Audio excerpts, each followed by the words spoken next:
everybody, welcome to Starseed Mission Support.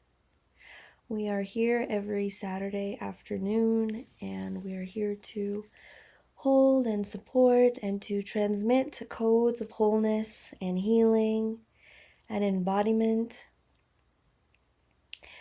and just general good vibes to support our planetary Starseed family in our mission so that we can stand strong and complete our mission not in trauma or confusion, but in strength and power and joy and love. So if you are a starseed that's here to do that, you're in the right place. We're very excited to be here with you today. We're going to get started in our conversation in about 5 minutes. And if you're feeling like this conversation is going to be supportive, and if you're resonant with the frequencies, go ahead and like and share this video with your starseed friends. And our intention is to support us in our collective uprising, our healing, and the transformation of planet Earth and human consciousness in a profound and grounded way. We love you so much. Thank you for tuning in, and we're going to get started in just a few minutes.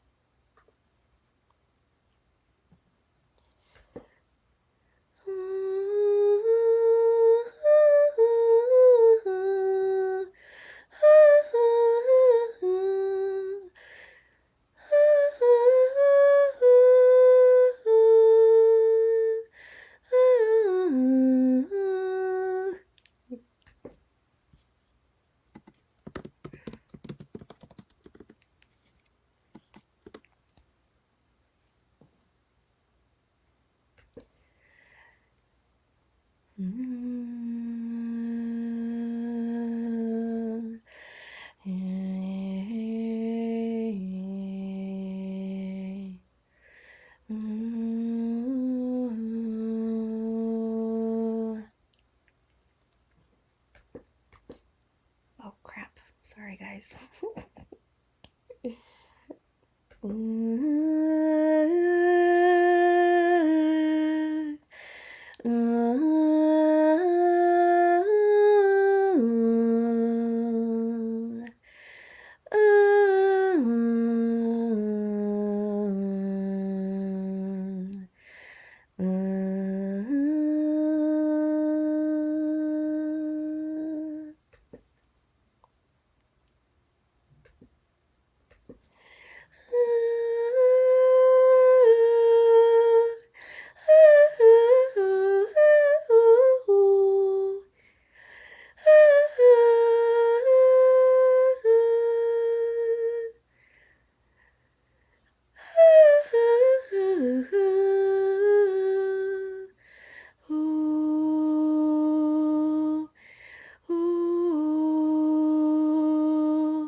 welcome, everybody. Welcome to the space.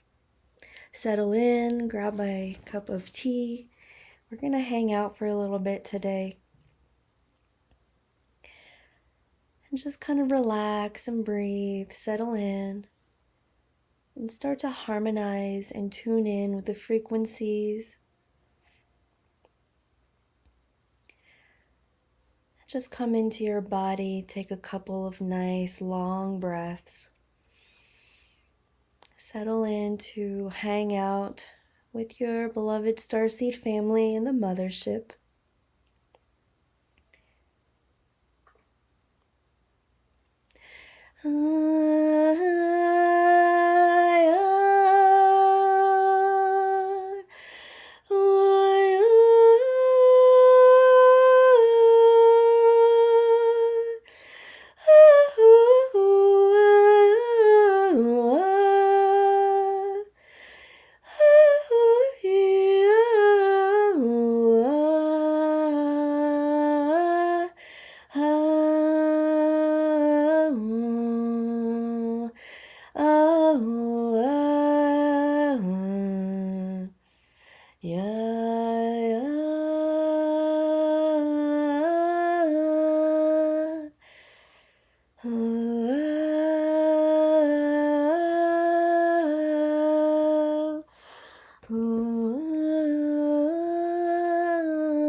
Oh, I had this whole loop going. Looks like I had the wrong mic on.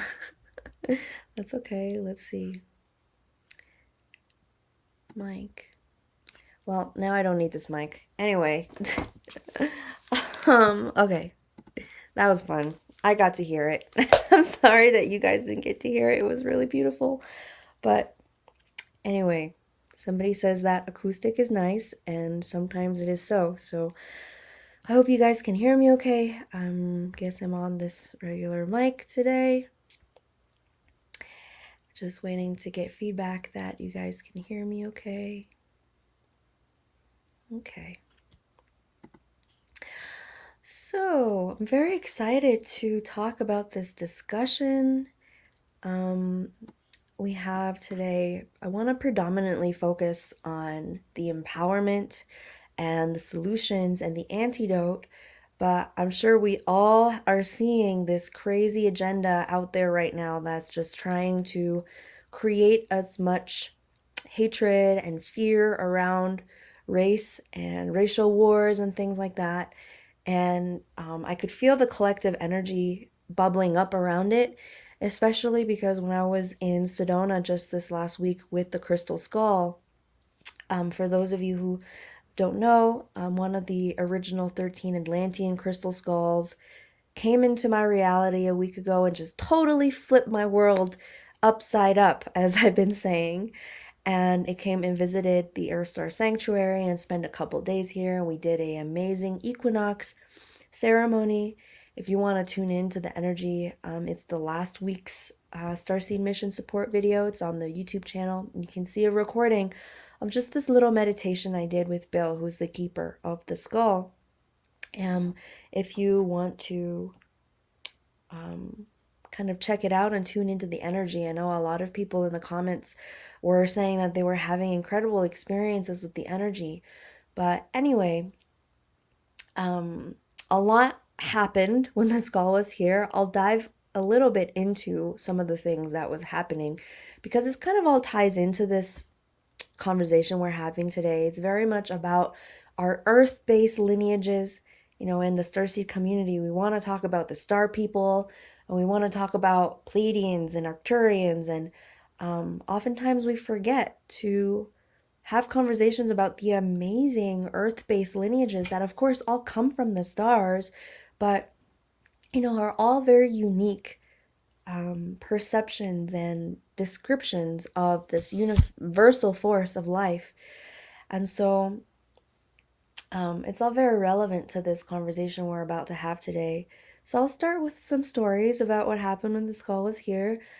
First of all, when my friend Ruben told me that he was going to come over here with Bill, the keeper of the skull, I mean, I have never really connected with any relics in the past. I'm not really about physical objects. I journey a lot. I communicate with my ancestors. I do a lot of work with spirits and the earth, but I haven't really ever been attracted to, ancient items. It's not something that has really come up, like even pyramids and stuff. I've gone to temples and I've done work with them, but I don't spend a lot of time thinking about them. And so when Ruben came and was like, "Oh yeah, we're gonna come and do this, cool ceremony with a skull," I was like, I don't even know if those are real. It's probably like fake or something. I don't know anything about crystal skulls, right? So I literally just didn't even think anything of it, which at this point is kind of a way that my guides play pranks on me. And I should actually pay attention to when I'm not paying attention because clearly, I have this land that was given to me by aliens and I live in the middle of nowhere and it's the equinox and every equinox crazy things happen and we have ceremony. So I could have just connected the dots and figured that it was going to be a powerful thing, but no, I didn't spend time to sit down and think about that. And so literally for months before this thing, I was just like, oh, it's probably nothing. It's probably going to be just this rock. And the day before the crystal skull actually arrives onto our land, actually, I think it was the day that it came because I stayed a couple days at the venue where we had the ceremony. But it was the day that it came into the area. I had this crazy energy fever, and people would touch me and they'd be like, oh my God, you're hot. And I was, feeling really, had chills and I was sick. And I used a thermometer and it said I was normal. So it was just really weird, this weird situation. And meanwhile, I was having this delirious kind of feverish state. I could feel like my cells were rearranging, and Kara, my baby, she was flying around and she was just saying all this crazy stuff to me. And then it kind of clicked. Like, that was when I was like, oh, like, is this the skull that's doing this to me? Because I remembered all of a sudden that before Kara first came to me, a few months before she was conceived, over a year ago, she told me that her last incarnation on Earth was of a Mayan um, lifetime. And she came to me as this full grown man, and it looked like a huge man. People tell me that Mayans are little, but there must have been a tribe of big Mayan people because this person was like 6'4" and was a big man, and he just had this magnificent life force flowing through him, like he had mastery over his energy. And it was very clear that he was a Mayan shaman. And so I thought that my baby was a boy for the longest time because obviously he came as this full grown man, and it ended up being a girl. And that in itself taught me so much about how we incarnate in different bodies over different lifetimes. But in that moment, as I'm having this delirious fever, it all of a sudden hit me that the skull was found inside of an ancient Mayan temple. And somehow Kara is super stoked and she's super excited. Um, and she told me that actually she told me she was coming back like in the middle of my delirious fever. And so that was kind of a crazy moment. And when the skull arrived, it was almost like at certain points I felt like I was on ayahuasca for like days because I could feel just, when you're inside of a medicine space, that energy is shifting and your perception is shifting, and you can just tell that, things are changing inside of you in a very profound way, but it's hard to put a finger on what exactly is happening in the moment. But as the days progressed, I realized what was happening was that there were still these parts of me that were doubtful or afraid or wanted to play small. Just all these little parts of me that were either in rejection or hiding from my life purpose or my destiny. And I'm sure this probably resonates with a lot of you. Even though our higher self or our dreams have told us that we're a starseed and we're here to uplift the planet, sometimes we still want to just Google things that we already know and, question and doubt ourselves. And for the most part, I found that it was these parts that really wanted to play small, or parts of me that was afraid, or parts of me that didn't want to seem arrogant, um, and just was not owning or taking ownership of my power. And so I got to have a private session with a skull, or a couple of them actually, inside of my own home.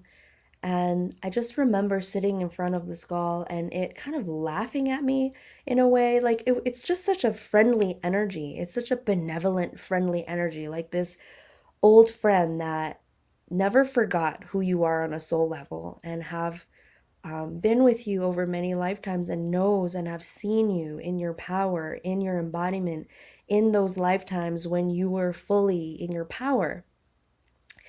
And so it's funny for the skull to see me, out of that place or having forgotten myself. And again, I'm saying this because I think that it will resonate with a lot of you to realize, there's this amnesia or this forgetting, but at some point, maybe in a different lifetime, on a different planet or in a different dimension, there was a time when you were in full awareness of who you are as a soul, in full awareness of your knowledge and your wisdom and your power as a divine creator being. And so, in this process of stepping into that, of remembering that and embodying that once again, this skull was just this friendly being that was just kind of chuckling, like, hey, do you remember that? What about this? Um, and one of the amazing things that really was apparent was the skull started talking to me about these new children that are entering the world. Um, these new children, these starred beings that are kind of flying all around me, they really want to come into the planet, but in order for them to actually be able to come into the planet, they need the correct environment for them to be received inside of. So, these beings are so sensitive and they are so advanced that if they were just born into the false matrix, it would really affect them. And I think about how even, as I have gone on my own journey, years ago, I can eat GMOs and chemicals, no problem. But as I have refined and raised my vibration and have honed in on the subtle energy bodies, these days, if I try to eat things like that, it just totally clogs up my system, right? So these kids, they're like 80 billion times more sensitive than we are. And it's for a good reason. They're really coming in to help us reach the next phase of our evolution. And so the skull talked a lot about about the children and how my work in the coming years is going to be pivoting towards the children and particularly supporting parents and parents who are feeling the call to bring in these kids, or you might already have a Starseed kid, but you want some support in knowing how to support them the best. The word advocate keep coming up. Like, I'm being called to become an advocate. And I already kind of knew this because the Earth Star Sanctuary is building a birthing center. That's kind of one of my dreams, is to build a birthing center on the side of our conference gathering space, like, kind of not at the conference center, obviously, but off down the ways on the same property. So the most fascinating thing that happened was, you guys always hear me talking about my Taoist ancestors, which I actually connect through predominantly my maternal side, but I haven't really ever actually connected in with my paternal ancestors. And so I didn't even ever really think about it because with these things, they kind of you have to come into the right time, into the right alignment for information to start coming to you. You have to be ready. You have to be grounded. You have to come into a place of wholeness, because otherwise you'll just be bombarded with energy and information with no way of processing it all, right? So I'm sitting with the skull, and Kara's male Mayan aspect keeps coming in, and he's telling me that he's one of these original Mayan masters and that he's here to teach me, which is actually something that Kara has always said, is that she is my soul's teacher, and she's shape-shifting upstairs, from being this. In this last year, my relationship with her has been that very feminine. Like, we're switching roles. 1 minute I feel like I'm her mother, and then she becomes my mother, and she's guiding me through these pathways of ascension. And it's this beautiful feminine relationship we developed. But then I remember that actually the very second time she came to visit me before she was even conceived, she was this male dude, giant man, very powerful looking, strong man. And I finally started to connect with that male aspect of her. For those of you who don't know, I gave birth to a miracle baby last year. I talked about this in some of my YouTube videos back in June. And actually, May 20th, the Earth, Sun, and Pleiades alignment will be her first birthday. And there's some big, strong magic coming in for that. But anyway, back to my story. This skull just kept showing me this image of Kara's male Mayan aspect, and he is opening all these pathways in my consciousness, and basically informing me that in the next months we're going to be really engaging in a teacher-student relationship together. And then he shows me an image of my dad. And at first I was kind of confused, but then it started reminding me of all these times I would hear my dad whistling or singing around the house. And I remember when I came back from South America, having sat with the Native American medicine people down there and how they sing these Icaros, I noticed that my dad would be walking around the house and he'd be singing these songs, and they're actually medicine songs, but he has no idea, he just thinks he's humming. He doesn't even believe in magic at all. He doesn't believe in, any of the stuff that we talk about. And so I kind of had these like chills, and I was kind of blown away because my parents come from rural China, and even if I could take a DNA test, it'd be very hard to trace back, my lineage, because a lot of these people lived out in the country. They were really poor. There was no records. I mean, we don't even know when my dad's actual birthday is, because when you're a really poor country person, they just put the New Year's day of the year. And Chinese New Year changes every year. So for him, that year is February 19th, but that's not even his actual birthday.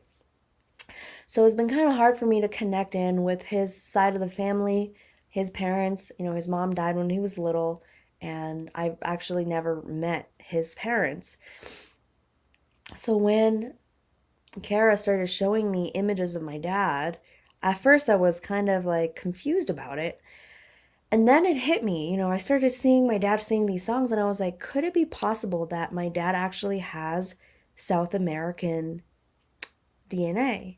And so I did a lot of research, and I found that actually in 1000 AD, a lot of Chinese people were going to Peru and South America, and that there's actually all these parallel artifacts, similar artifacts that exist both in China and in South America.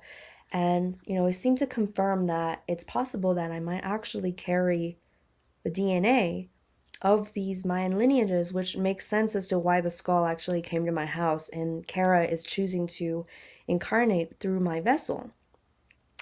And so that was kind of the preface to the next series of things that happened when I went to Sedona. Honestly, you guys, I felt like I was kind of being a groupie a little bit. It's like when your, long last grandpa comes home and tells you all these things about yourself, and you've just been so thirsty for that energy, that support, that recognition, that love, that you don't want to let it go. And on the one hand, I do feel like, the ceremony in Sedona, we were able to bring in a lot of codes. But on the other hand, I totally feel like I just like follow the skull out there because I didn't want to let go. And which is totally okay, right? I feel like I allowed myself this luxury. And so anyway, I remember on the day before the ceremony, all these codes started coming in about the rainbow prophecy, And the rainbow prophecy is something that is very interesting to me, and it's something that is unfolding on our property in a very organic way. When I first moved out here, I started feeling like the land wants to be called Prophecy Valley. And it's kind of this magic where I even received the land through a prophecy, the prophecy of a little Chinese girl from Andromeda coming to complete the work of this person that, initiated the process and bought the land. And so as of now on the sanctuary, there are 7 people, and almost everyone is of a different skin color from a different lineage. And I've been tuning into people's DNA, and everyone actually comes from a very specific lineage of wisdom keepers. And so there's a very organic process that I am not orchestrating in any way. At this point, I realize that I'm really not orchestrating anything ever, right? Even, where I live and how I acquired this home and my work, I feel like everything is this co-creation that I give my life to be of service. And I trust that because the universe is benevolent and all loving and all knowing, that the universe is actually going to give me the tasks that fulfill me and bring me the most joy and love. And that's how the universe works, right? It's like when we give our life to service, we can trust that the universe actually takes care of us and gives us the missions that we most feel fulfilled and resonant with. So that's kind of how my life has been playing out. And it's just kind of miraculous to witness over time how things come together and how these people of the rainbow are congregating here and bringing their essence and their specific flavors of source and their ancient teachings that, really all, when we come together, we realize they umbrella into this oneness. They're all talking about the same thing through different symbolism.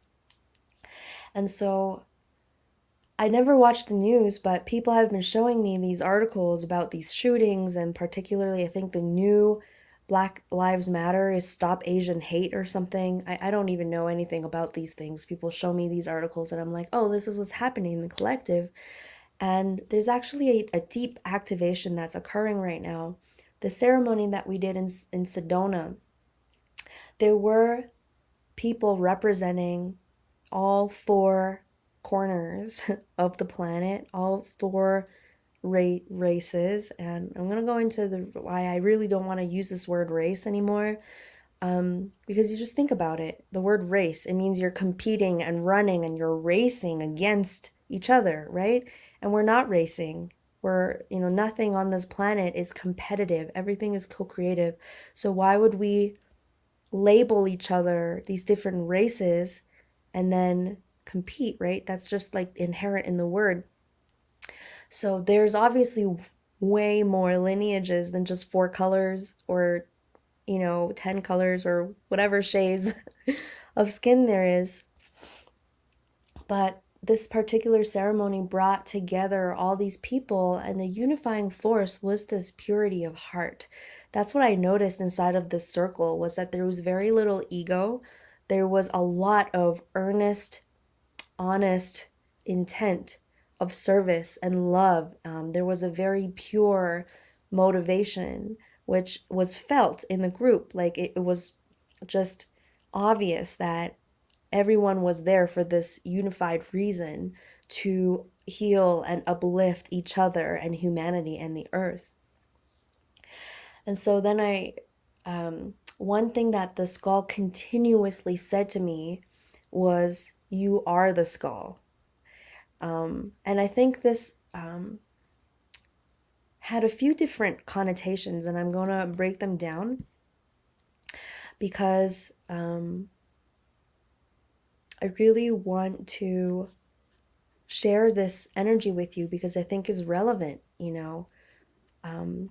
Part of coming into our power is also creating space for ourselves. And so this is a masculine energy, a divine masculine aspect of myself that has come online through the coaching of the skull that continuously says, you are the skull, meaning each and every single one of us is carrying gifts and energy and love and consciousness and wisdom. And all of those things are worthy of your protection and your honor. And that these things that we speak of, they're sacred, and so are you. And so your emanation of that consciousness, your emanation of source light, that is something that is sacred. And it's not for everyone, right? This level of awareness and conversation that we're having about this, because we are going to really move into a conversation about racism in a second. Because I just want to preface this whole conversation with this frequency so that we're really talking about the solution to the issue. And there is only one solution the way I see it, even though that one solution can play out in a lot of different ways. But I feel that the individualization process is really important because we're really now realizing that every single person is a unique conglomerate of energy, right? I would have never thought that I have Mayan blood, but through my meditations and the amount of profound energy I'm experiencing with that lineage, I'm realizing that, it's probably true. And I've definitely had lifetimes, it's very clear that I've shared lifetimes with this skull. And so the reason why I'm saying that is, I look Chinese, but there are so many different lineages that run through my vessel. And this is the truth for everyone. Because at this point in our planetary history, there are very few people that are purely one thing, right? Like even my husband, he's German, Irish, Latvian, just a lot going on. And that's just the truth for everyone that's on this call right now. And as we move forward in our conversation, we're going to talk about how, when we truly draw power and come into reconciliation with all of our earth lineages within, that actually literally leaves no room for blame or victimization. Okay, so just to swing back one more thing about the skull is, they say that there are 13 crystal skulls. And it kept showing me that I think the prophecy around the 13 crystal skulls is very similar to the rainbow prophecy, where it speaks that when the 13 skulls comes together, the ancient knowledge of, all of these wise lineages of ascending beings, ascended consciousness can finally be shared, to the rest of the planet. And this is very relevant because, I really believe that this is talking about the different lineages of people, that when people carrying these lineages fully embody and we come together in a unified field, that then the world is going to know peace and the world is going to be ready to receive this knowledge. It may also be that there are physical skulls out there, but it's also talking about, these different lineages that we're all carrying, and that when they unite together, which is kind of what we're going to be doing today in our ceremony, is really to find reconciliation and healing in our own lineages and our own blood, and also to find that respect for, all lineages, and this true recognition that there is that one source that we all came from. So I hope that that's a good introduction to segue into this conversation about racism, which I feel like is something that I just really want to touch on. It's not something that bothers me. One time somebody called me white privileged. I thought that was really amusing and funny, but I feel like at a certain point there is a level of wholeness that, racism on the external reality is no longer triggering. And I want to help us all get to that level, because I do have a lot of friends that, are still hooked into the race war, right? triggered by the different false flag events that the cabal wants us to get hooked into. And so this is really to help us get into a vibration where we actually begin to fully embody our power and no longer allow those programs to take it, which is the whole point. If we're mired inside of victimization and blame, then we're exactly where they want us to be, right? So there are different kinds of racism, first of all. The most obvious one is obviously straight up hate. I've had people yell across the street and they're like, beep, beep, beep, go back to your country or whatever. And like, this is like straight up hatred. Most common kind of racism. Then there's preconceived judgment, where people believe that there are facts about other people. They can just assume things about other people based purely on their skin color, right? And then there's blame and victimization based on skin color, which is kind of a fascinating thing that I've noticed because, there's all colored people in my shamanism container, and I have had the great honor to do private sessions with, a lot of them.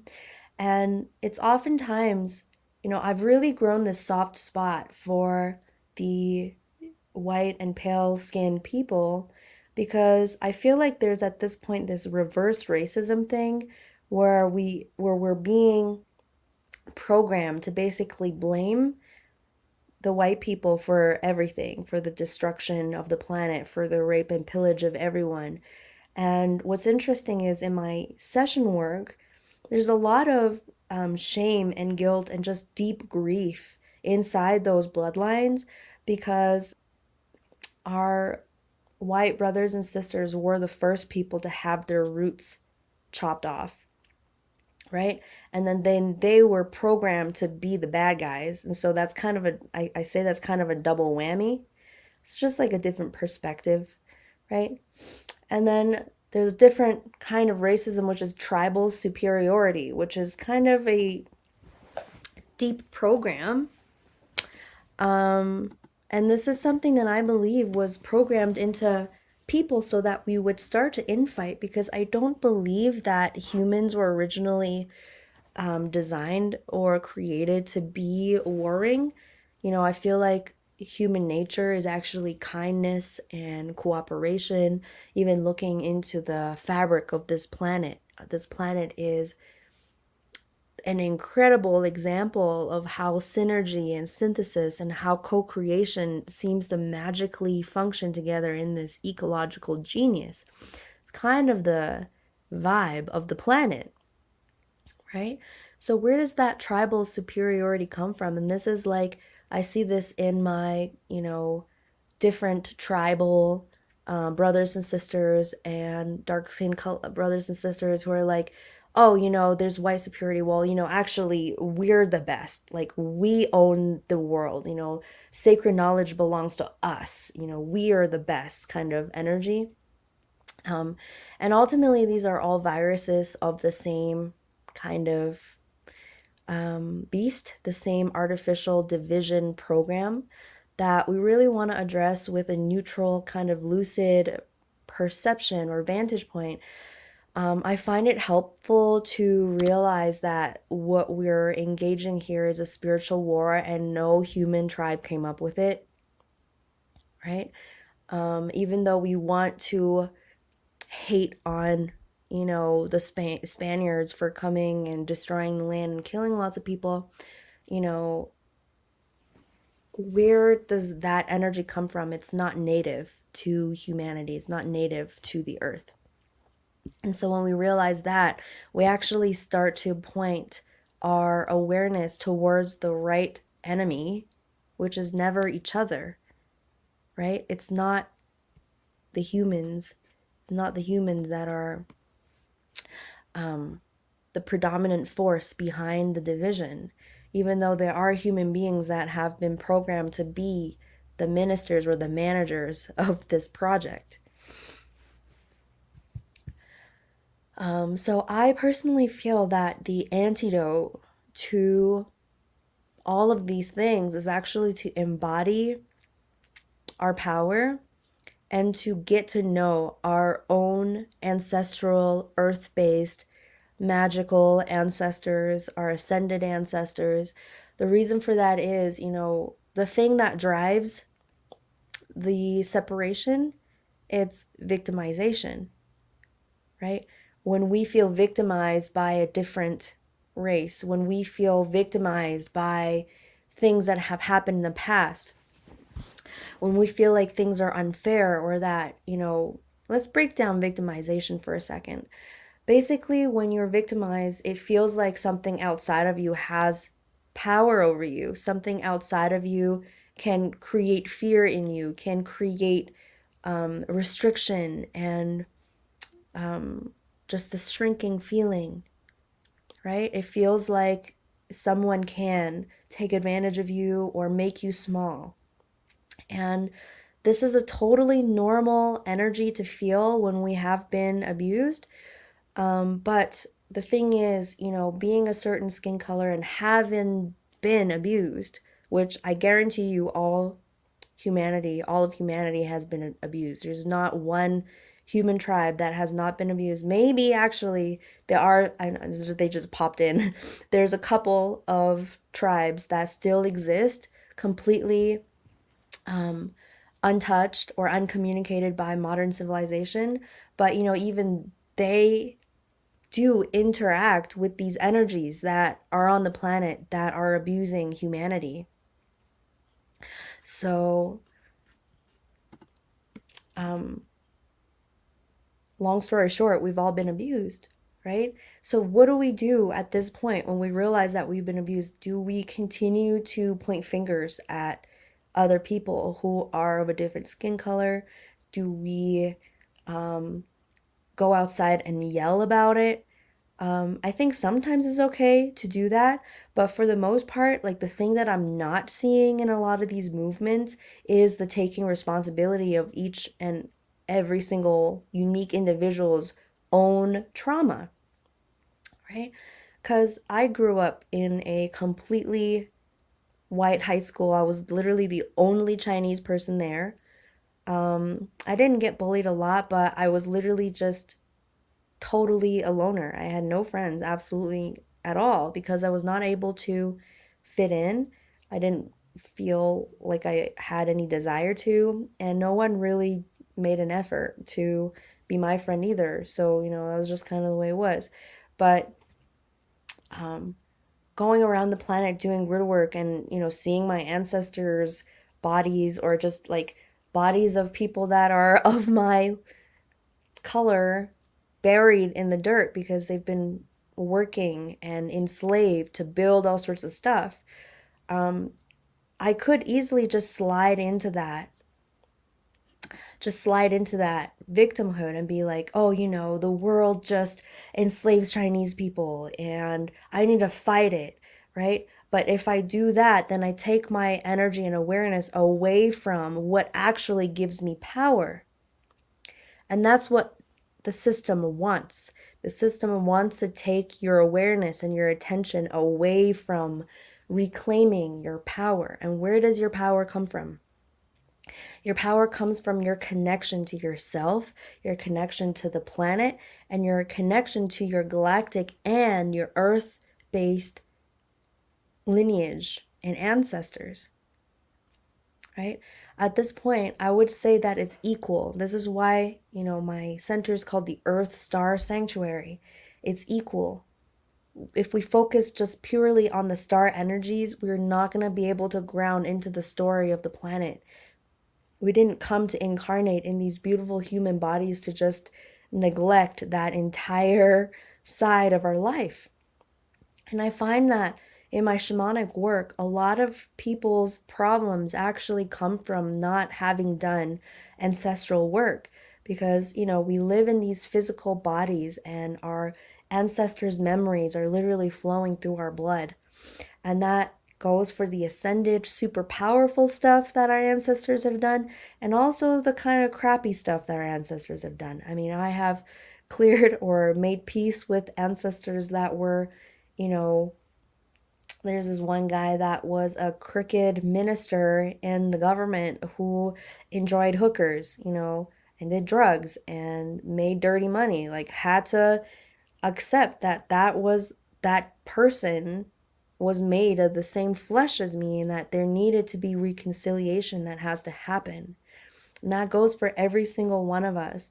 And if we have not spent a significant amount of time going within to filter through all those energies, no amount of feeling a certain way, getting angry, posting on Instagram, yelling about how our own race is superior, none of those things are going to do anything in actually balancing the problem of racism on our planet than to actually claim your power. Because once you claim your power, that alignment, that energy sets a template, sets an example.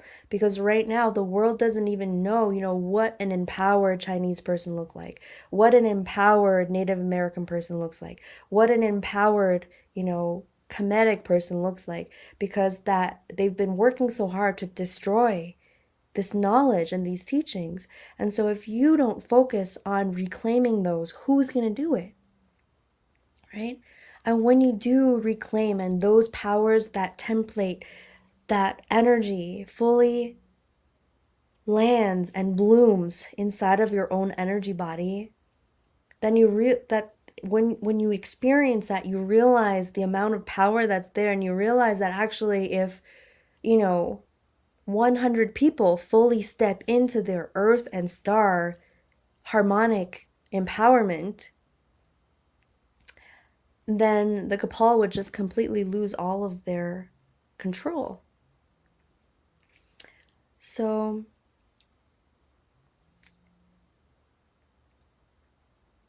whew. Yeah, so today we're going to really focus on connecting in with our earth-based lineage. Because, we spend a lot of time connecting in with our starseed lineage. That's kind of the cool stuff.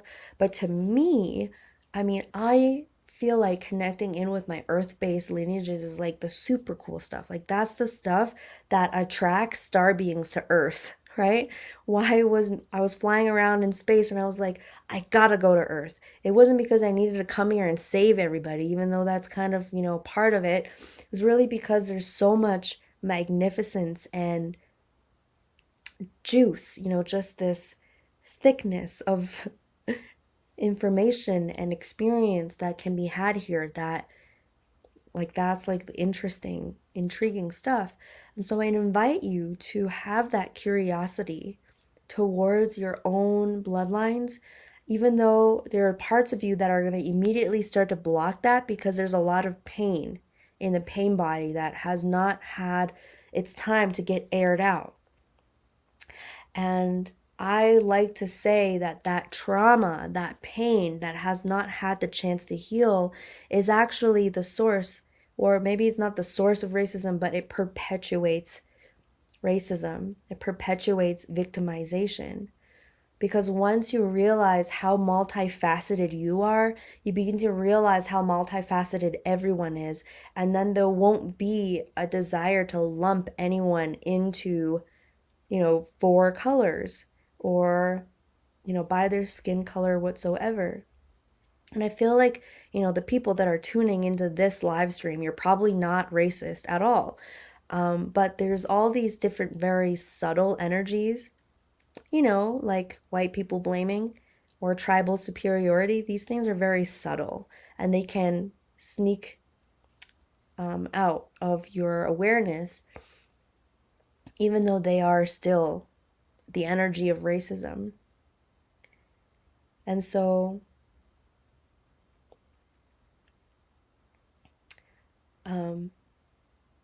beyond all of that, I feel like I just needed to speak these codes out. But beyond all of that, what we can do together, there's 120 people here on this live right now. We can create a field of unity beyond that by truly embracing our own power and connecting with our own lineage. This is a step that we cannot skip, right?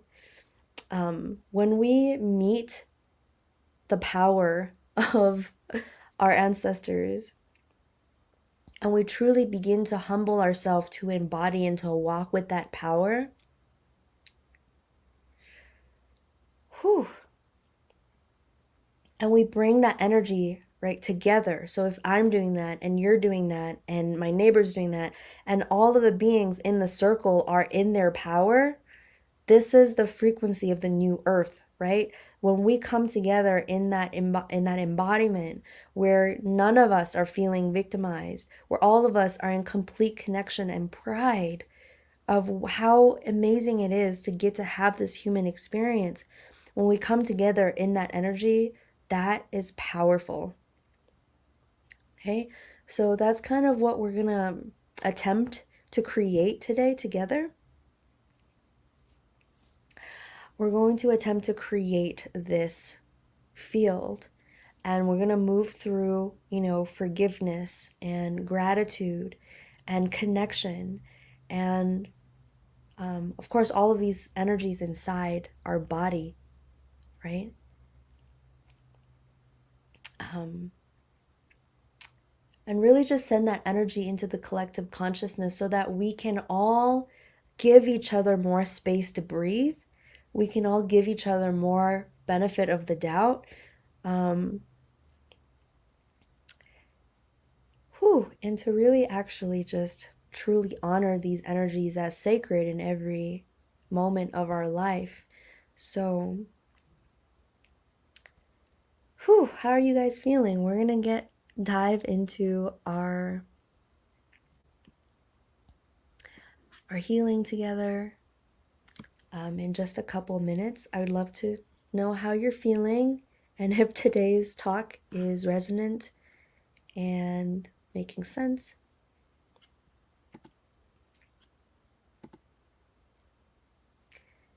Good and ready. Okay.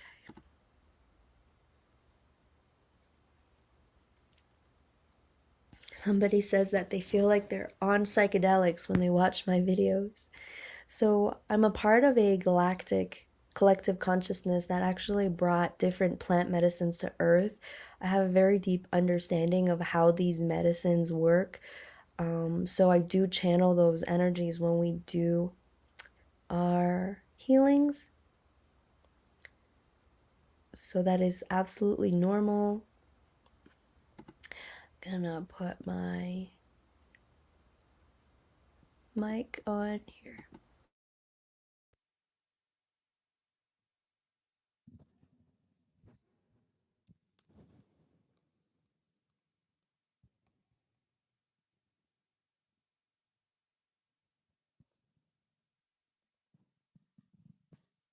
Hello, can you guys hear me? Yeah, this is such a strong point because this is how I've always been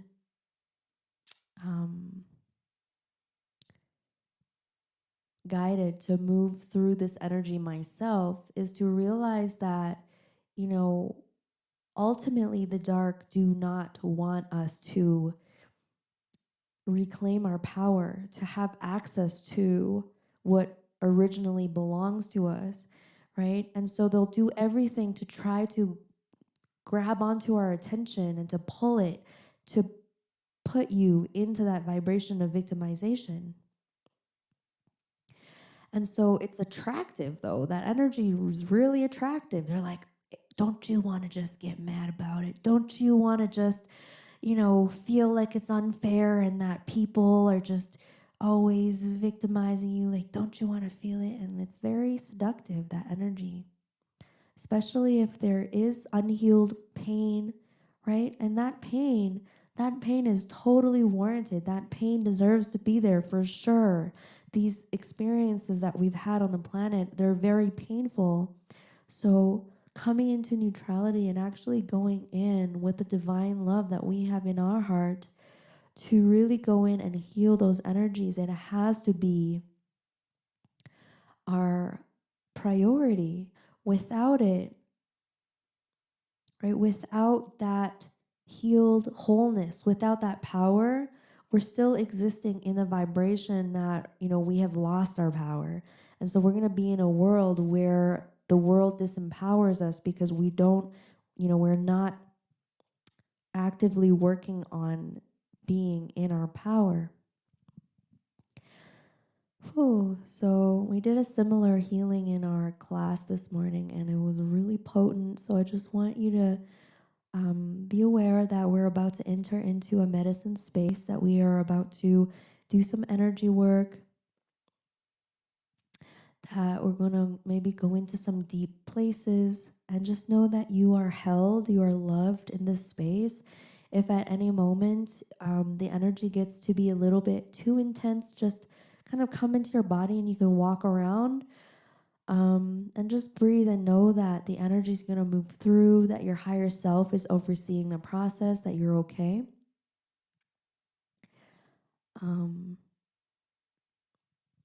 So yeah, get water, get comfortable, and we're going to get started.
Take a deep breath into the lower belly, expanding the belly as you inhale. Exhaling, release all resistance.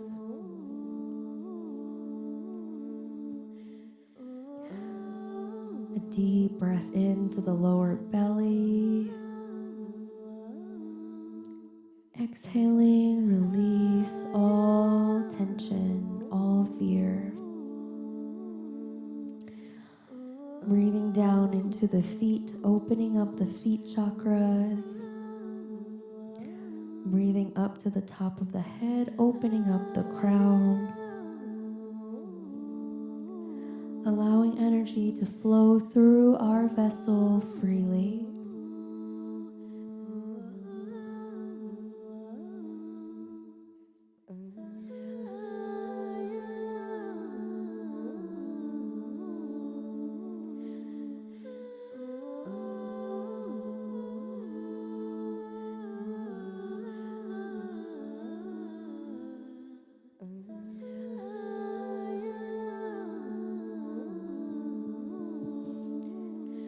Connecting in with our highest source connected aspect of self.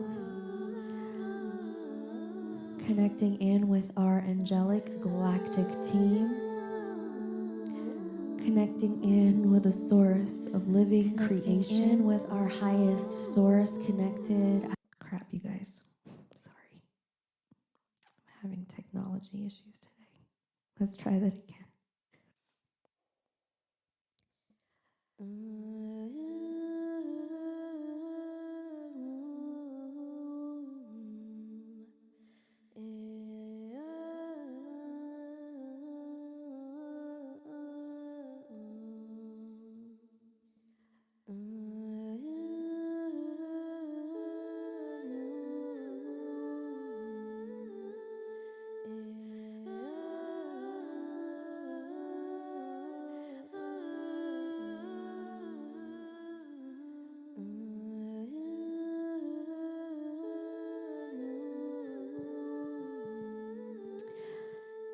Connecting in with our highest source connected aspect of self. Connecting with our angelic galactic team. Connecting with the source of all living creation. commanding for a field to be created around the beings who are receiving these frequencies, whether live or in a recording.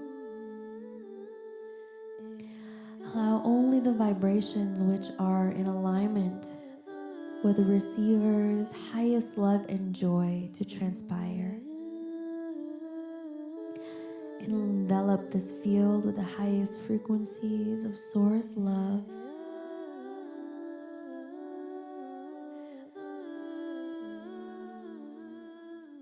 And bless us with the energies today, which will bring through a transformative and healing experience for the beings who are ready to receive it.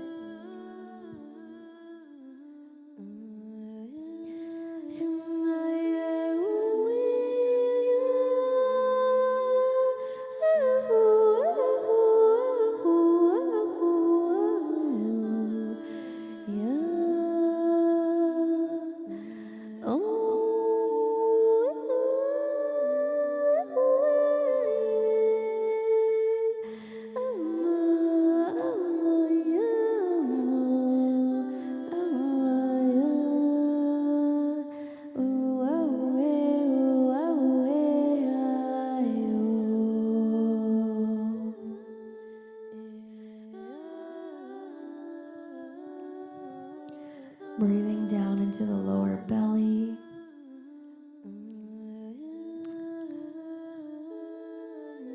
Intending for the sound vibrations to gently draw out the subtle field in our light body, which is carrying the ancestral energies. It's the memories in the DNA and inside of our blood, this magnetic vibrational field, which carries the laughter, the tears, the excitement, and the agony. All of the profound experiences that our ancestors have lived for thousands and thousands of years. We're calling this layer of our light body to the surface, beginning to allow the sound vibrations to draw out the dense emotions and the pain that are no longer resonant with this path of embodiment that you are on. And just know that all the wisdom that is gained from those experiences, they will be kept. But this heaviness, this pain in our body is no longer needed here. And so just allow the sound vibrations to gently draw and pull them out with ease and grace, no resistance.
And just breathe into the grief, and the sadness, and the anger, and the rage that might be rolling up.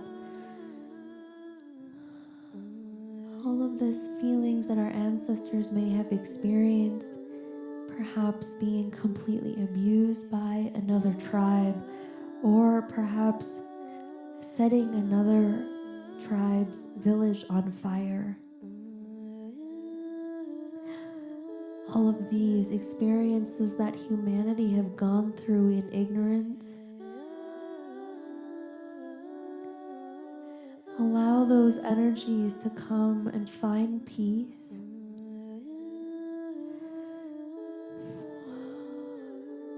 Know that no one is coming to offer you this reconciliation except yourself.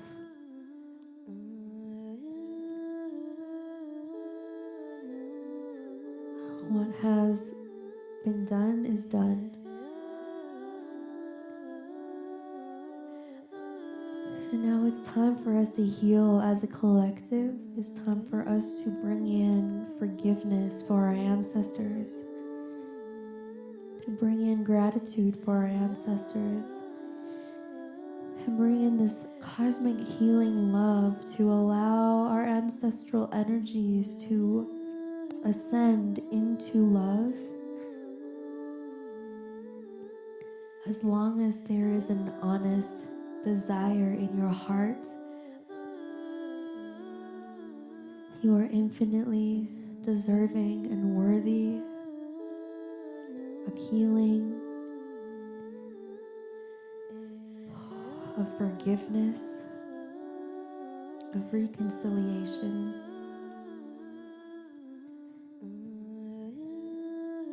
Allowing the sound vibrations to draw out all of the poison which keeps us grieving and sad and angry.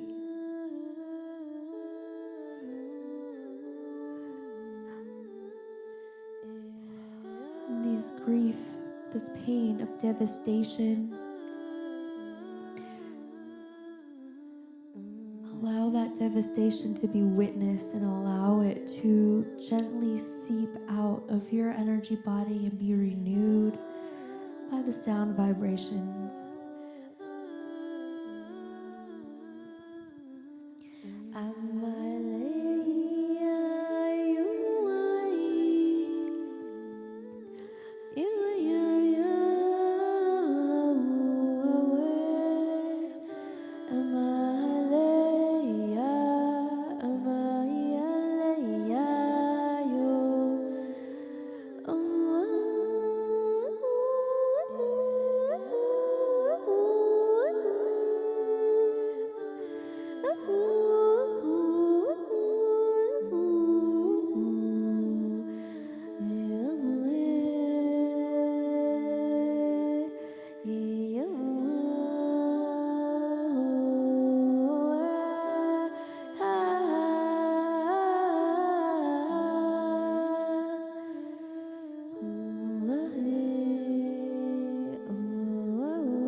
Take a deep breath. Allow the energies to flow freely. Allow the outdated, stuck, frozen emotions to simply dissolve and melt right off of you. And breathe.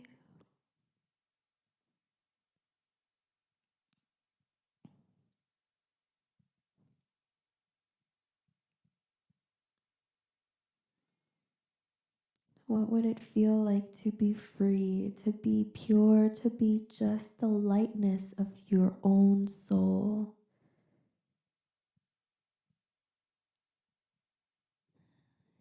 And how would that soul spark honor your ancestors, and all the ancestors of all beings.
Higher self, galactic team, source of all creation, we're commanding for a complete clearing of all frozen emotions, distortions, beliefs, trauma stored in the DNA and ancestral bodies.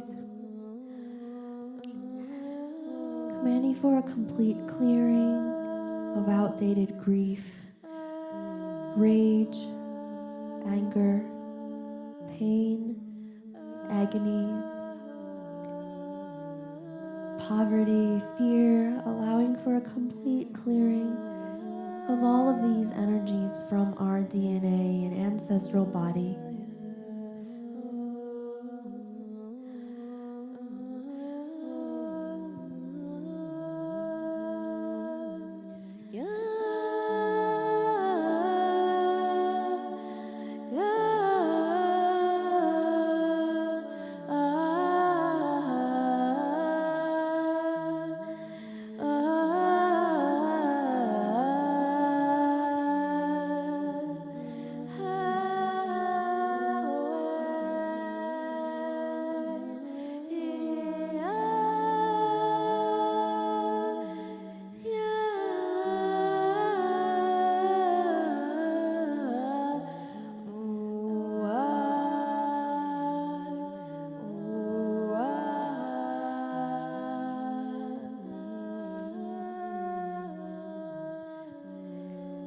Higher self, galactic team, source of all creation, we are commanding for a complete clearing of all energies of shame and guilt, unworthiness from our multi-dimensional light body, particularly focusing on the ancestral lines, the genetic energy. Ooh.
dissolution of all artificial programming of division, separation, competition. Whew. Commanding for a complete clearing of all artificial geometries and beliefs resonating in these patterns of competition, division, separation. Commanding for a complete clearing of these energies from all dimensions, all of time, space, all parallel existences, and all of the genetic information of our multidimensional body.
Take a deep breath down into the belly, feeling a moment of gratitude for this clearing, for this lightness. Visualize a crystalline pool in the lower belly. It's almost as if the water is crystal clear, it's alive, it's crystalline. When I count down from 5, I invite you to look into this crystal pool as we invite our healed ancestors to show us an image that will help us connect with our own healed ancestors, the power and the wisdom of our earth-based lineage or lineages. So we invite our healed ancestors to hold space and to show us something that will help us connect with the power of our own ancestors, of our own human lineage, something that brings us closer to that, something which helps us embody and reconnect. 5, 4, 3, 2, 1.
Draw a line of light from your lower belly, this silvery cord from your silvery pool, all the way back in time to the source, through all the lifetimes and all the ancestors and all the experiences that you've had and all this myriad expressions, all the way back to the source. This frequency of living light, frequency of love.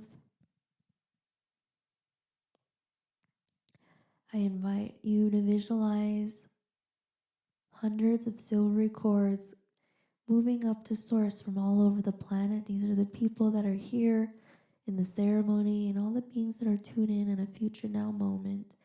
We're creating this of life, recognizing that through our myriad living experiences, all of which are equally important, equally profound, equally needed, connecting, weaving all the way back into the source of our umbrella, into source, realizing that we're all from this one source, no matter how that will manifest itself through your incredible ancestors. And that when you connect in with your own power, you honor your lineage. You no longer need other people to give you permission to be strong, to heal, to reclaim what is rightfully yours. Seeing this mushroom umbrella of living light connecting in through our ancestors into the source, into our galactic ancestors. Now moving through that cord back down into the core of the earth, feeling this unity and appreciation, true unity and appreciation,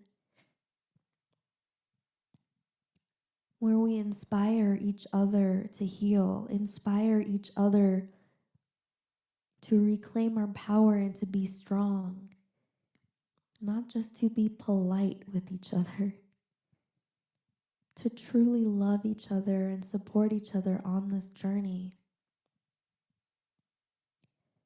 Allow that unity, that true unity, to radiate throughout the earth, to awaken every heart.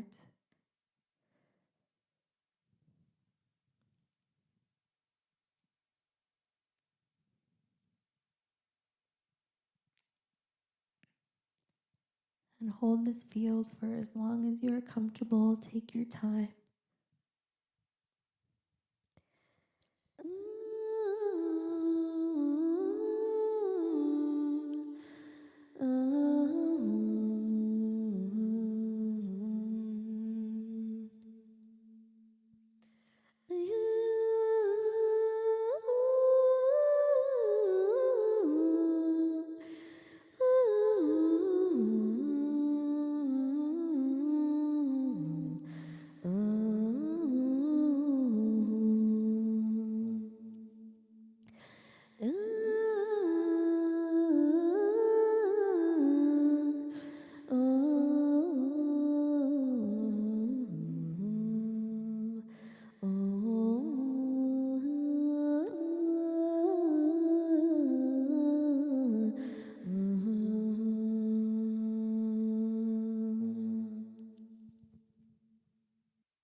Whenever you're ready, start to come back into the space. Just take your time.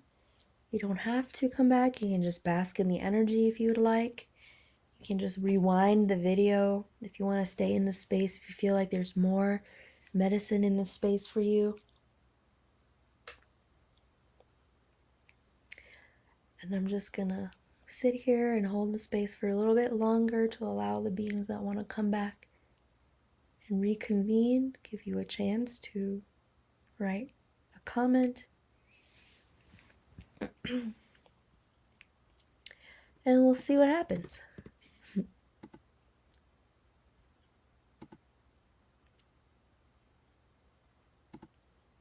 Happens.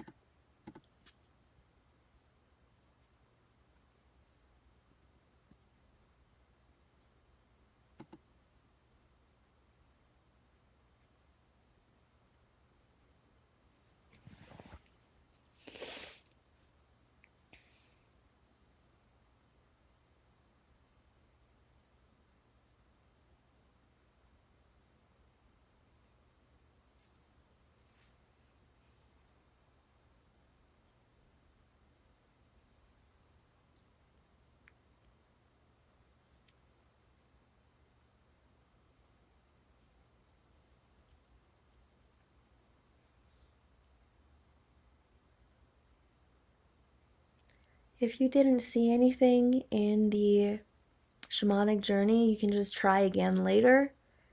Sometimes we need more time. Definitely practice meditation and continue to, cultivate your sight, because with anything, you just need practice and more time. Totally do an episode on diet. That's a great idea. Z, how do you respond when people ask you about your race? So I don't get a lot of people asking me that actually, but I guess if they say like, where are you from? I will say that I'm from China because my parents are from China. But the songs, even when I was singing, I realized that the songs really come from my Mongolian ancestors.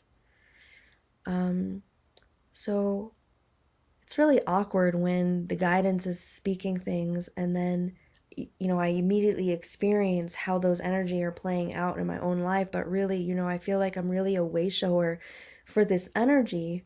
Each and every one of us have all of these lines and lineages. We all have had ancestors that were knees, sometimes shoulder deep in spirituality, and we all come from sacred lineages, right? At some point, everybody on this planet was living in alignment with nature and with spirit. So every single one of us have ancestors that have gifts and practiced certain rites, right? Rituals. We all have those things that help us connect to spirit. And so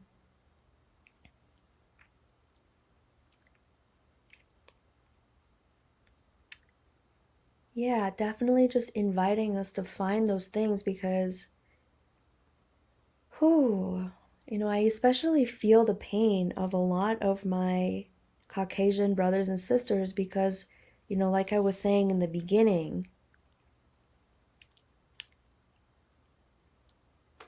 these were the beings that had their roots chopped off first. And so sometimes it's harder for you guys to connect in with your primordial ancestors, but know that, you can. I feel your pain. I'm here to hold space for that too. I see that. I see you. Laura says, is my site being blocked? So this is a kind of a process. Like I know that, you recently found my work. So when people always want to just activate their psychic senses, but the first thing you want to do is really to clear out your trauma, because if you open up your third eye really fast, but you still have all sorts of distortions in your lower belly, this is how people can get into trouble. They'll have delusions, um, they will get ungrounded, they'll feel like they're being psychically attacked. And so you really want to just focus on clearing out the lower chakras. And then actually your third eye is going to just naturally start to awaken because you'll start to be in a vibration that is subtler. I hope that makes sense. So don't immediately jump to feeling like something outside of you is blocking your sight, because that can be disempowering, right? I know that in the spiritual community we like to say, oh, I have this implant or this entity's blocking me. Well, actually, you're actually just giving your power away to those things.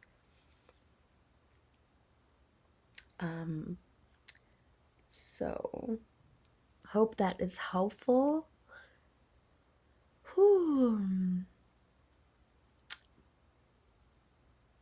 Yeah, so I'm happy that everybody is coming back and having a good time. I hope you had a good experience with the healing.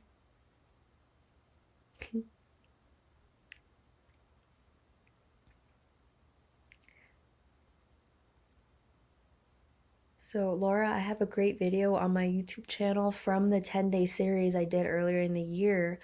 I think, I can't remember, I think it might be like the third day, but I talk about all of these different ways that you can heal yourself in the lower three chakras in that video. Let me see if I can figure out which one it is. I believe it is this one.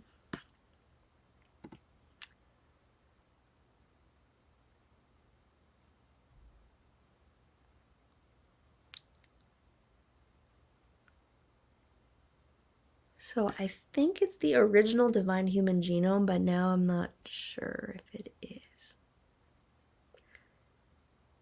I also did this. Anyway, if you take a dig around in the description, you'll see that one of the descriptions say that I go through my favorite tools and techniques for self-healing. Good luck.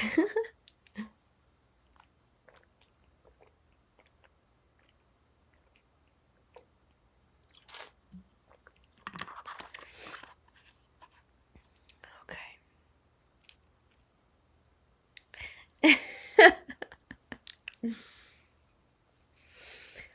Whew.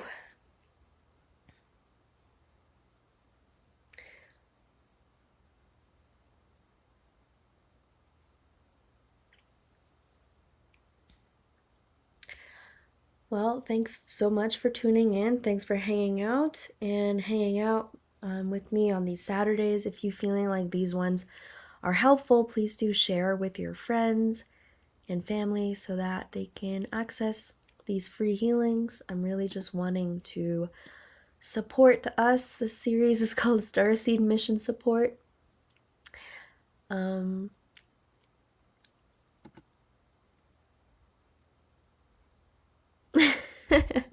Hey, cows, don't laugh. Cows are sacred, to a lot of cultures. The one that come up immediately is India, where they really believe that the cows are sacred. And also thinking about the goddess Heru or Hathor, who is also in the shape of a cow. I mean, she has like cow years back in Sirius. So those are the two things that kind of jump out. So, how have you guys been doing this week? How was your equinox window? I feel like just sitting here and hanging out for a little bit longer with you guys. I'd love to see how you guys are feeling. This has been just the craziest equinox that I have ever experienced. I think we're going to keep saying that every year for a while. I don't think that this energy is going to turn itself down by any means.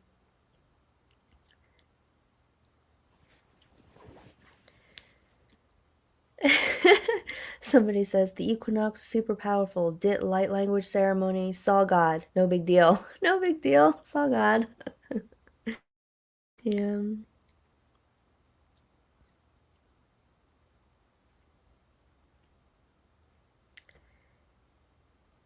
Whew. People are feeling a new level of mastery in their energy field. I love it. A lot of spiritual tests.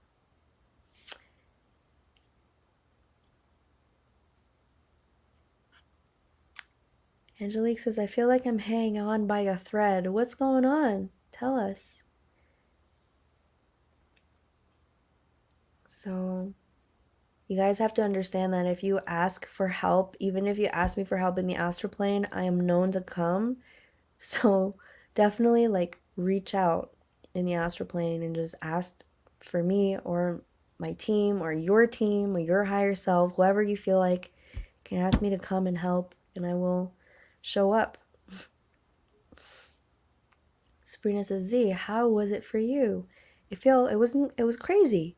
I mean, man, I really just can't even begin to explain, how it was to have this ancient artifact that used to exist inside of a Mayan pyramid, inside of my house for a few days. My whole house was just like radiating the whole time.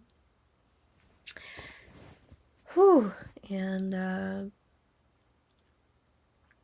like I was saying, it really just aligned me in a way to trying to hide from my destiny, which you guys are like, well, you show up every week and you talk to us like you know what you're talking about. But like, you guys are in the spiritual community. I know that you guys aren't going to throw rocks at me. So it's like kind of the safe thing. It's still a safe thing. But there was this part of me before the equinox that was really just wanting to play small, and the skull just kind of shoved it in my face like, you know what you're doing here. You know who you are. Stop denying and hiding from yourself. And I feel like that's kind of what's been happening. So Angelique says that she's having a hard time and she's 2 steps away from homelessness. Let's all send some loving energy to Angelique C, and just like pull in this timeline where she's safe and that the universe is aligning her to her highest timeline. One thing that I I can attest is true. When my ex-boyfriend broke up with me, the universe was like, I'm going to move this out of the way so you can actually have the right thing for you. And I didn't believe it at the time, but boy, am I glad I'm not with my ex right now at this point. So, let's pull in the highest timeline for you and recognize that, sometimes if we need to align to our higher timeline, things need to fall apart, right? This has happened to me. I've been homeless where, I just ended up being homeless and all my belongings just was stolen or got taken out to the garbage, and it was the best thing that ever happened to me because it was this lightning tower moment. Without that, it would have taken me a lot longer to actually align. Sometimes we're stubborn. When we're too comfortable, we're stubborn, right? So, sending you lots of love and just this knowing that you're going to be good. Yep.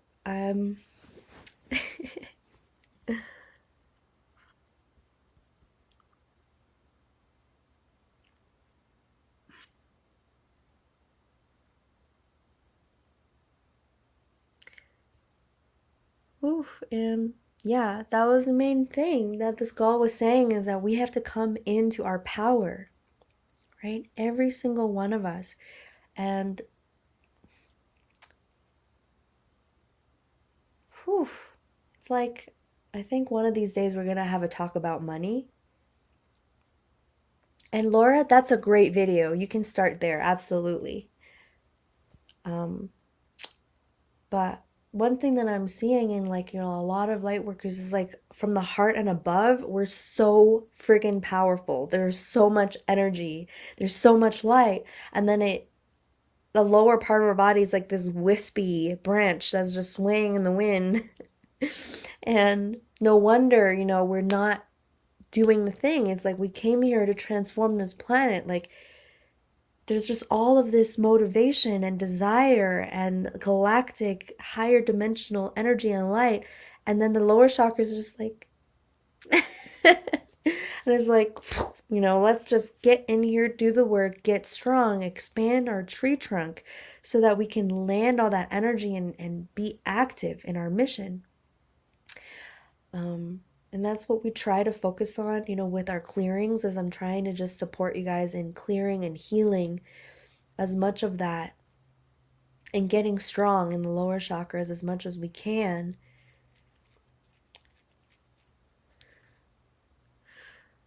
Life verse says, up until recently, my life was full of love and attracting great things, but now a lot of dark stuff is knocking on my door. What's going on here?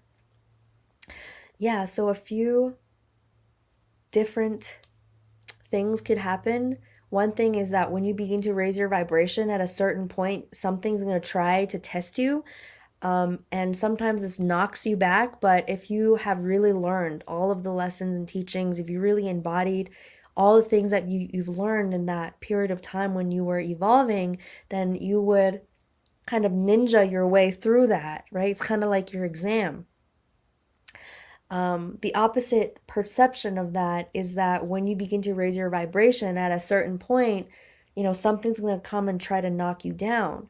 But at a certain point, I mean, you guys, when I was at the last conference, and this is going to sound crazy, but somebody literally, put a death spell on me. And it was such a shitty spell. Like, it literally just, like, kind of this is just a shitty spell that like hit my aura, basically like gave me a cough for a couple hours. And then I saw it. I was like, oh, this is the shittiest little spell I've ever seen, right? So there is a certain threshold once you have embodied a certain level of your godlight that nothing can touch you.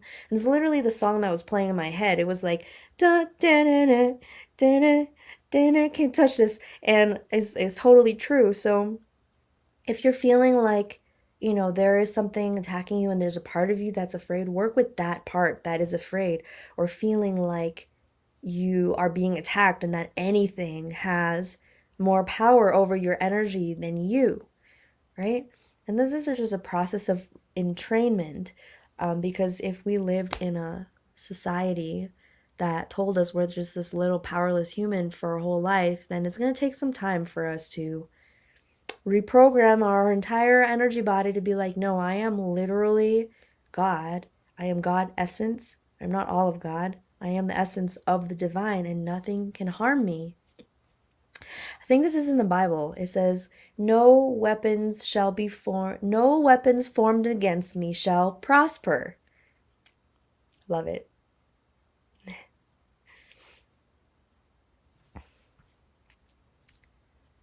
So try not to slide into fear and be a ninja. Recognize where the energy is coming from and how you attracted these energies. There's definitely always a hole in your energy body. I mean, there's also just the spiritual war going on, like that is true, but for the most part, I like 80% of the time, when people say, "Oh, I'm being attacked," it's just their shadow, right? 80% of the time. Z, how does a spell look in the energy field? It's all different. Honestly, I've never, like, this is a new thing. I've never seen something like this before. Sometimes spells look like geometry to me. It's just the intent, the thought form, the energy. It's more of a sensory. It's almost like I can feel that my aura is a aquarium. It's not just air. There's a thickness to the energy. I can feel the thickness or the substance of my aura. So if there's something in there, I can feel it, right? And this has taken me years of practice. I do a lot of Vipassana meditation. There's a video on my YouTube channel called How to Meditate. Highly recommended because cultivation of our subtle body awareness is really important. We addressed this in the entities, attachments video that we did a few weeks ago, the auras, entities, and trauma-based mind control video. And we'll keep, talking about this, but it all looks different. And there's nothing that beats just gaining more awareness, of your own energy body. Because over time, you really begin to trust yourself and what you're seeing. Now, this time, there was another speaker at the conference who also saw this person attacking all the speakers. So she was like, what do they look like? I was like, this guy in a black hoodie. And she saw the same same person. So wasn't just making things up in my head. How do we heal and move on from dark things we've done that created a lot of guilt and shame? For me, that includes many addictions. So cultivating self-love. Um, I think I might do an episode focused on just self-healing because there's actually a methodical step-by-step process. But basically, the first step is actually to not do anything but sit with the fact that there is that energy that needs to be healed.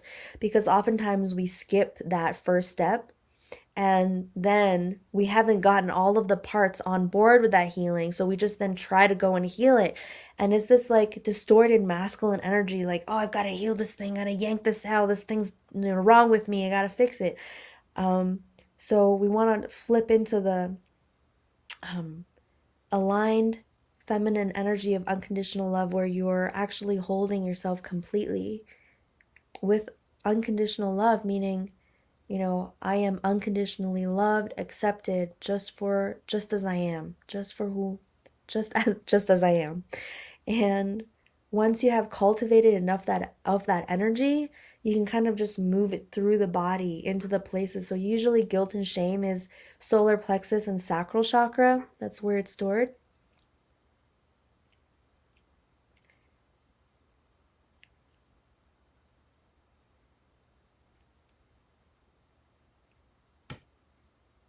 Yep. So just definitely feel like you're worthy, and not allowing other people's perceptions or ideologies to affect you, not letting societal beliefs and different kinds of taboos, you know, um,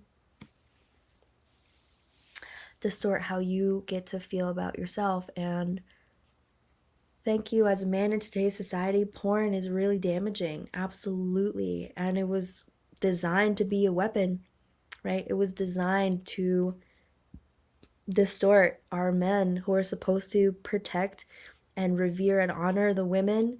And it is designed to literally program the men to be the opposite. And it's absolutely not your fault, right? These people, I mean, I've talked about these before, but I've literally seen these boxes in the astral plane that are hijacking human sexual energy. And this is actually in the next months. We're going to be talking about that a lot. In fact, I'm going to be on Journey to Truth podcast in May. We're going to be talking our conversation is called The Talk. And we're going to be talking about sex and how important it is for us to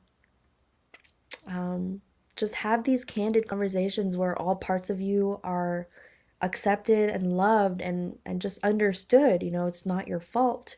None of these things have been your fault, but once you wake up to these things, it is your responsibility to heal and to reprogram. So, whew.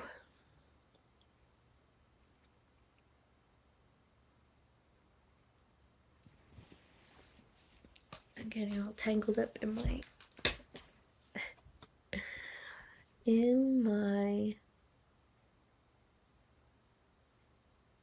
yep. And for my smokers out there, I smoked for a long time. I had a lot of compassion for myself. I mean, I never tried to quit smoking. It just happened naturally because, tobacco. Somebody once told me that our collective tobacco addiction is actually helping humanity handle all of this pain of separation that we're experiencing. So we realized that, tobacco has always held me. It was the thing that helped me through so much. It's almost, I didn't feel like it was right to say, well, this thing's just bad for me and I need to, quit. So when I realized, the energy that the tobacco was bringing into my life, and then I found healthier and healthier ways to bring those energies into my life, then my body just no longer needed the tobacco. It's like we're all of our addictions, they're always here to help us in some way. I believe that all of our addictions are the ways that we come up with to cope and to self-heal. But because our society did not teach us healthier ways to self-heal, the only things that we had were things that were bad for us: sugar, cigarettes, weed, drugs, whatever it is. And when you wake up and you find that there's actually all of these other healthier ways to take care of ourselves, like yoga, meditation, singing, moving, all of that, we realize that we really don't need. I mean, the body just loses its desire to use the unhealthy vices. So I don't think of it as, quitting. I don't try to yank things out of my system that are a part of the ecosystem for a reason. And this is a compassionate way of addressing these kinds of things.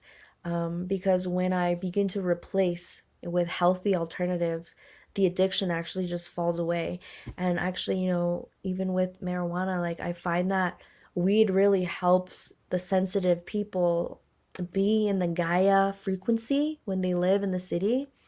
But, I've had lots of people that smoke a lot of weed that move out here and they're like, oh, now I don't need it anymore. It's just so, um, with anything, we can cultivate the energies that help us not be dependent on things that are external to us, right?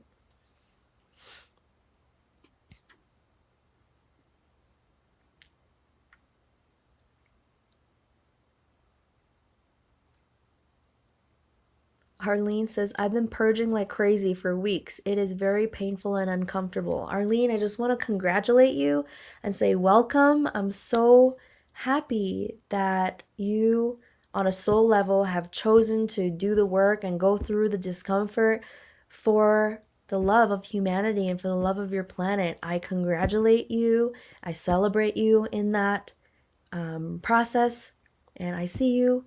So, congratulations. And it gets better.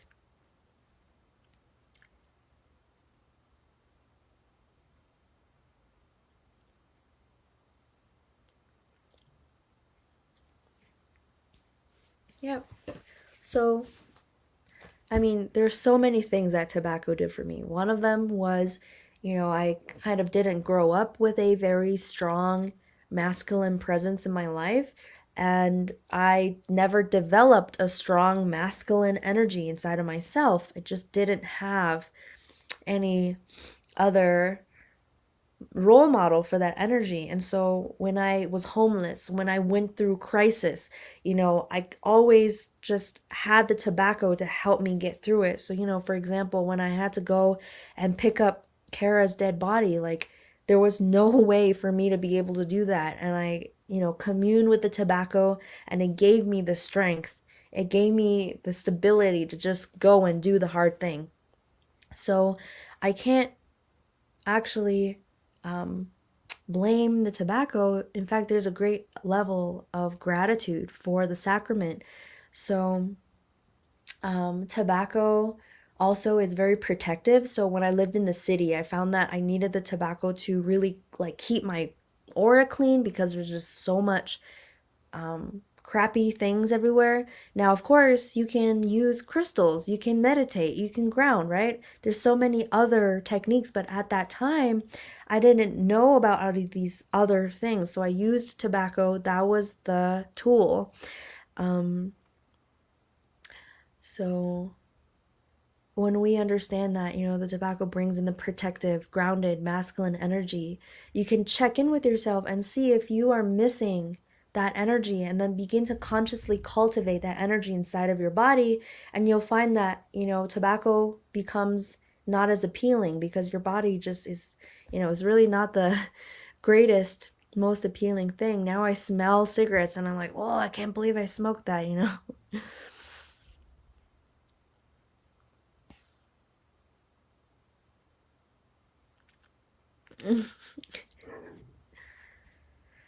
Whew.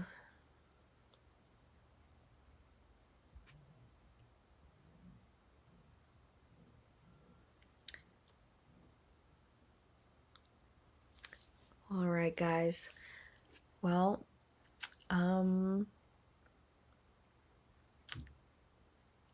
I love you all so much. I'm gonna hop off. I hope that today's healing was helpful to you, and I am excited to see you guys next week. One more question here. Angelique says, is it okay to drink a little alcohol as a coping mechanism? It's okay to use anything as a coping mechanism as long as you know that that's what you're doing and you're seeking other ways to cope that are healthy, that are good for you, that create evolution and raise your vibration, right? Sometimes we just need something to get us, to that place where we can actually take care of ourselves. So, for example, again, when I lost my baby, smoke tobacco, and then I would smoke the tobacco and then go and do my healing practice, because without having smoked the tobacco, I couldn't get myself to do it, right? So if you need to drink a little bit of alcohol to calm yourself, then you want to look up and watch videos and study and actually work on finding healthy ways. Definitely don't just tacitly use, you know, substances, but also don't judge yourself for using substances, right? It's always just trust yourself, be compassionate, take deep breaths, take long walks, get sunlight. All of these are amazing suggestions. So, all right, people, be kind to yourself, be kind to each other. And honestly, if your mind is healthy and your aura is healthy, you can't really drink alcohol, because it just like the only alcohol that I can drink at this point is the organic herbal mead that my landkeeper makes here at the sanctuary. And only then I have that like once every 2-3 months or something, and I only have one glass, and it's like this magical, bubbly herbal drink that is actually medicinal. And so and I think I got a bottle of wine from the grocery store. um, I got a bottle of wine from the grocery store the other day, and I literally had one sip and had to like dump it out the sink because it just tasted so bad. And I tried to pick the best one that I could find. Um, so anyway,